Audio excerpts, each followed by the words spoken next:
नमस्कार दोस्तों, BR07 channel में फिर से आप सभी का बहुत बहुत स्वागत है। दोस्तों, इस स्पाइसजेट के बाद अब इंडिगो ने भी दरभंगा एयरपोर्ट पर अपना कदम रखने के लिए तैयारी कर ली है और इसके लिए वह लगातार बहुत ही ज्यादा मेहनत भी कर रहा है ताकि वह मिथिलावासी के साथ साथ यात्रियों का दिल जीत सके, उन्हें खुश कर सके।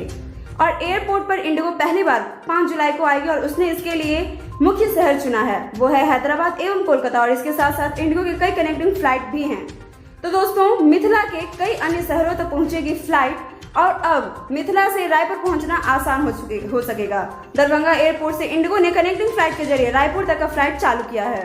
दरभंगा से रायपुर जाने के लिए आपको 7,365 रुपए किराया देना पड़ेगा, मगर किराया देखें तो यह थोड़ा ज्यादा है, मगर कनेक्टिंग फ्लाइट होने की वजह से इसकी कीमत इतनी ज्यादा है। तो दोस्तों, इसमें हम आपको बेस्ट ऑप्शन बताएंगे कि किसके द्वारा आप दरभंगा से रायपुर जाते हैं तो आपको कम समय में रायपुर तक पहुंच सकते हैं। और एक फ्लाइट की बात करें तो यह है 12:45 पर, वहीं हम दूसरे ऑप्शन की बात करें तो 2:55 पर है। दोस्तों, यही वाला बेस्ट ऑप्शन है और अगर आप 3 बजे फ्लाइट पकड़ते हैं तो आप रात के 8 बजे तक रायपुर पहुंच जाएंगे।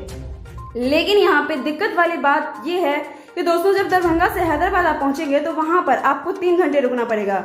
तो दोस्तों, आपको हमारी जानकारी कैसी लगी और इसी तरह की जानकारी के लिए आप हमारे चैनल को लाइक शेयर सब्सक्राइब जरूर करें और साथ ही हमेशा आप हमारे चैनल के साथ जुड़े रहें और इसके लिए बेल आइकन जरूर प्रेस करें ताकि हर अपडेट हम समय के साथ आप तक तुरंत पहुंचा सकें। और अधिक से अधिक शेयर करें ताकि जिन लोगों तक नए शहरों के लिए फ्लाइट बुक करनी है या आने वाले भविष्य में पकड़ना चाहते हैं और इस सारी न्यूज को अपडेट रहना चाहते हैं तो हमारे चैनल को सब्सक्राइब करें। तो दोस्तों, अब तक के लिए हम विदा लेंगे आपसे और फिर मिलेंगे अगले वीडियो में एक नई पोस्ट के साथ। तो दोस्तों, शुक्रिया।